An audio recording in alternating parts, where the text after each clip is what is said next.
Hey ladies! So in today's video, I want to talk about how I've mastered acting like nothing bothers me, even when it really does. Even when it has me ready to crash out and to just burn this whole world down. The first thing I did was I mastered my perspective. I want you to sit with that for a moment. Master your perspective. The reason why that is so important is because once you master your perspective, you literally master your mind. How you perceive what people say, what people are doing. Like, that was a very, very vital learning lesson that I got from my therapist. Because when I went to therapy, I had the woe is me, the glass is half empty mindset. And she said, why don't you just look at it from a different perspective? Instead of saying I'm going to go to the grocery store and I'm not going to be able to get anything I want, say I'm going to go to the grocery store and they're going to have everything I need. And if they don't have everything I need, thank you, God, I have enough gas and the closest grocery store is only 5 minutes away. I'm going to go there. Why don't you change the way you're looking at it? And here's how I use that in practice. And ladies, when I say you got to use this. I remember I was talking to my ex and he was like, oh, my business is doing so great and it's just flourishing. And the old me would have been like, yeah, because I'm not there. We're no longer together. You know, everyone's life is just happier when I'm not around. Woe is me. Very disgusting. You know what I said? I was like, yeah, that's because I gave you the blueprint. Of course you're flourishing because I left y'all the step-by-step directions on how to get what you need. That, of course. There was another situation where I was talking to this guy and he wanted to say, I used to let men control my emotions so much. And we're going to talk about that. But anyway, he was like, oh, you want to know why I'm so happy? Now, the old me would have been like, because you haven't seen me in a while and you haven't had to deal with my mouth and you're just like, your life was better without me. I had a very woe is me moment. And you know what I said? I said, because you're finally with your best friend. Like, you're finally back with your best friend. You are finally happy that you get to see me. We get to go out to eat. We get to chill. We get to like spend time with each other. Y'all, that man was like, fuck no. He was like, no. And I would have let that really bother me. I would say, well, honestly, what other reason could you be this happy? Because I've never seen you more happier. Like, it must be because we hadn't seen each other in such a long time. And you missed my energy and just smelling me. In my mind, I was going to believe that. I don't care. I was going to believe that because I was working on changing my perspective. And I realized that if I believe that, then guess what? I had a better attitude. And I'm not allowing whatever he's about to say penetrate me. Because if I thought the opposite, I'm literally punching myself in the face. And who is that going to benefit? Yeah. So the first step is changing your perspective. How you view things, how you view what people are about to say. Because you literally, if you change your perspective, then you change people's output. Because they're going to be like, you know what, this girl going to be delusional and just naive and think that everything is great. And you want to know what else happened? They stopped coming to me with that. They stopped thinking that they can pour their negativity on me because they realize it's just going to irritate them more than it's going to irritate me because I'm not giving in. And they're like, oh my God, they cannot penetrate me. I remember I even used this on social media one time because this girl was trying to be really catty. And I literally said, I just don't understand. I don't understand what you're saying. And the reason why I said that, because I wanted to let her know that she can throw all the insults that she wanted. She can say what she wanted, but I don't understand. Like, what do you mean by that? Girl, she was so irritated. I changed my perspective, which helped me change the way that people dealt with me, because I changed the way that the energy that I was putting out and how I saw myself and how I saw the world. And even when I wanted to crash out, I said, okay, what is the opposite of what I'm currently feeling? And the moment you lock into that opposite feeling, because you're putting your mind there, you're putting your mind and your emotions there before you physically are there, right? It helps you literally manifest and envision, and it helps you attract more positive things to you. That's the first thing. Number 2, have tunnel vision. Now, there was this meme that I saw on Facebook, and I'm going to put it up here if I can find it again. It was about this dog, how everyone thought the dog was blind. So they took the dog to the vet. And the veterinarian said, this dog ain't blind. This dog just is ignoring you all. It's literally ignoring you. It doesn't see anything. It doesn't care. It's walking through life with tunnel vision. That's how you have to be. If you want to master your emotions, if you want to act like nothing is bothering you, if you want to stop crashing out, you have to have tunnel vision. Because when you adapt tunnel vision, number 1, you stop trying to prove your worth to people. Because it don't matter what they think. It don't matter what they say. Because you already have in mind how you view yourself, how you want to view yourself, and what life has for you. When I had tunnel vision, when I was going through my weight loss, before I was like so embarrassed and I was trying to hide, and I didn't want to walk. I didn't want to like do anything, because I'm like, oh my God, the way they're going to view me is, look at this fat girl trying to lose weight. Look at her, it was so self-deprecating. It was a lot of self-deprecating behavior. But when I locked in, when I literally just had tunnel vision and said, I don't care, I'm going to walk up and down this street. I'm going to walk up and down these stairs. I'm not going to eat that processed food. I locked in and had tunnel vision on myself. And it literally, number 1, it made days go by faster. Number 2, it just made it so like the outside world did not exist. I was not trying to prove myself to anybody but myself and God. And when I did that, I learned to master, I learned to have better self-control. I learned where I was going wrong at. I stopped making self-deprecating jokes and I stopped doing a lot of self-deprecating behaviors, because I'm like, I'm not trying to get your approval. And that's where a lot of us go wrong, because we're trying to get other people's approval. Why? How does it benefit you? Does it put more money in your bank account? Does it help you get through that class? Does it keep a roof over your head? If the answer is no, then it don't matter. But if the answer is yes, then we still need to do some work, because you should not have to put yourself in bad situations or put yourself in negative situations so that you can keep a roof over your head all the time, or so that you can eat. Like, we'll talk about that in another video. But you want to have tunnel vision. You want to be just like that puppy, that dog in the meme. Literally just, I don't see nothing. What's going on over there? I don't know. When it comes to drama, girl, I didn't see that. I have no clue. When it comes to, well, did you want, nope. Like, when you go into the grocery store, I have tunnel vision on what I want. I know I'm not going in the inside aisles. I'm going on the outside.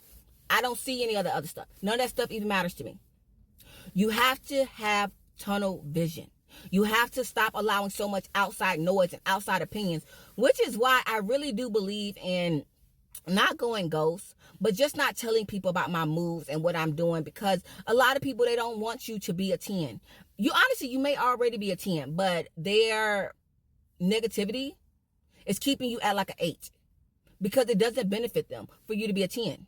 It doesn't benefit you for you to be better than them. And there was a lot of situations in my personal life and, people around me who they hated that, oh, she's going to school, or he's getting that job, or he got that car. They don't want you to be better than them. People are very selfish because it doesn't benefit them. So you have to have tunnel vision, and you have to focus on you. And the moment you do that, I'm telling you, nothing else will bother you. I don't care. Like, I'm sitting here filming this video. I don't care what nobody else thinking. Say what you want. I have tunnel vision on who I want my videos to go to, what I want my message to say. And guess what? I'm going to do it. I'm going to feel proud of myself at the end of the day. I'm going to feel motivated. So that's another thing. If you want to act like nothing is bothering you, then you got to have tunnel vision on what is going on and the information you allow. Stop asking everybody for their opinion. It don't matter. What do you think? What does God think? If you want to start a business, okay, what are the steps to start that business? Have tunnel vision. Only follow people that do the same thing you do. So that is tip number 2. Tip number 3, active discernment. Now, I know y'all probably heard so many people talk about this, but I'm telling you, it's all about your perspective and understanding. Number 1, it's not your responsibility to fix everybody's problem. It's not. And if you continue to allow people to make their problems your problems, you're never going to have nothing, including peace. And you're always going to allow other people to control your emotions and your time and your energy.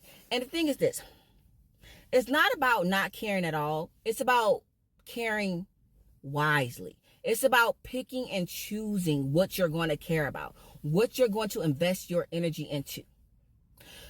For example, I love my little brother to death. Y'all will hear me talking about him all the time.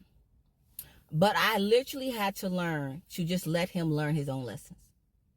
When it comes to like, he wanted his haircut, and he knew he needed his haircut, right? And I give him gas money. He had got money from my one of my other brothers to get his haircut, but he decided to go and blow the money. And so when it came to having his haircut, he got all the way, in a whole nother town and was like, oh shoot, I don't have no gas. So now I got this fly haircut with no gas. He called me up and I'm like, I just filled your tank. Like literally, I filled your tank. What happened? It's been less than 24 hours. Did you go to Charlotte? Like, where did you go? I said, you're not going to make your problems my problems. What do you mean? That's not my problem. You're in a city where you have another brother, call them. And I just let it go. If he was stuck on the side of the road, guess what? That's not my problem. There's another situation where we have a dog, right? We have it's not a family dog. It's one of my other siblings' dogs. And the dog keeps getting out. And I would always run after this dog and chase this dog down. I got to the point where I said, no, I don't care. That's not my problem. Because I would be tired, I'd be frustrated, at first I changed my perception on it, because I'm like, okay, this would be a good little exercise for me.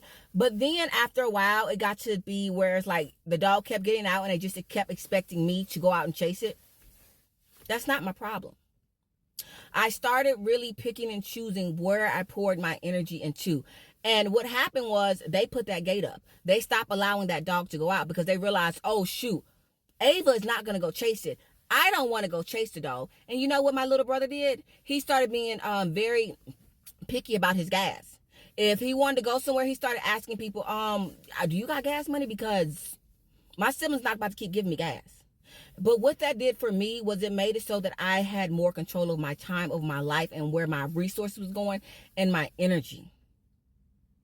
Because it was so frustrating for people to create problems and then expect for you to fix it. So I had to use discernment on what I chose to pour my energy into. Do I feel like having a conversation with this person? Not really. So I'm not.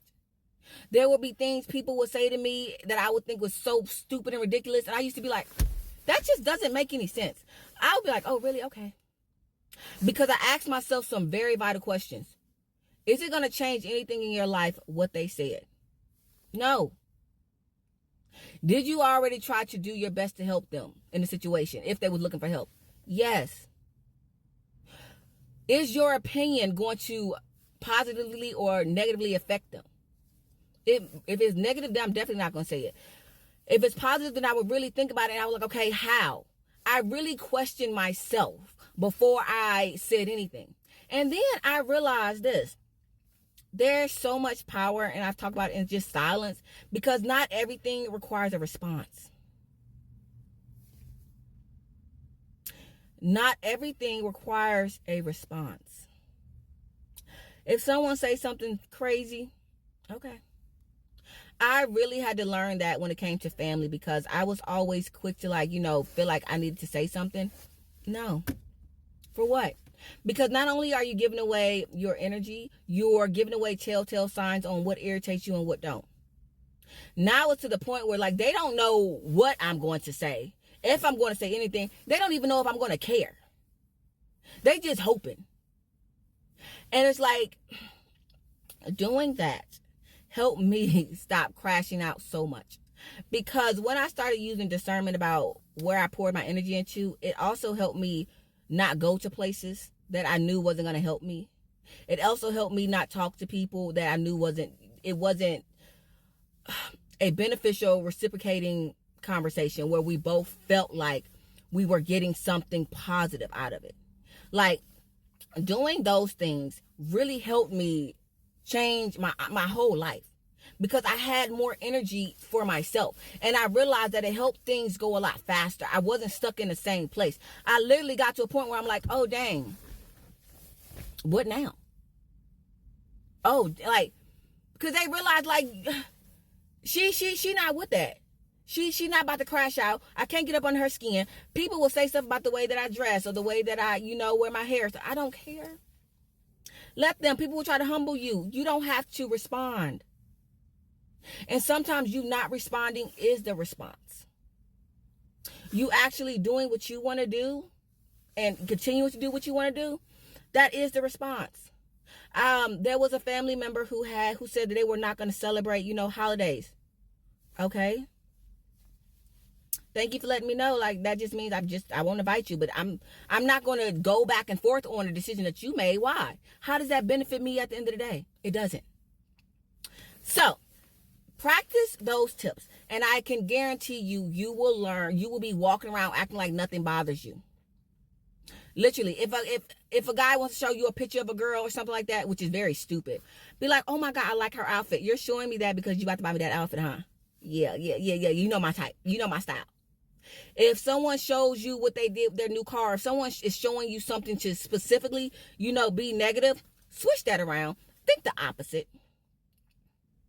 But don't let them know that it got under your skin.